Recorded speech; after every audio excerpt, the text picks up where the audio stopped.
धुळे जिल्ह्यातल्या धर्मा पाटील यांच्या आत्महत्येनंतर आणखी एक अशाच प्रकारची घटना करण्याचा प्रयत्न झालेला आहे। नगरच्या एका 25 वर्षीय तरुणाने मंत्रालयाबाहेर आत्महत्येचा प्रयत्न केलाय। अविनाश शेटे असं या तरुणाचं नाव आहे आणि सध्या पोलिसांनी या तरुणाला ताब्यात घेतलंय।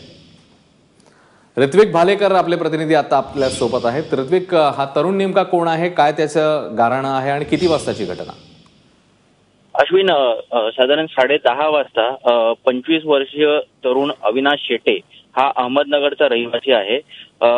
यांनी मंत्रालयाच्या गार्डन गेट समोर रॉकेल ओतून स्वतःला जाळून घेण्याचा प्रयत्न केला असता तिकडे असलेल्या पोलीस कर्मचाऱ्यांनी तात्काळ त्याला ताब्यात घेतलेला आहे।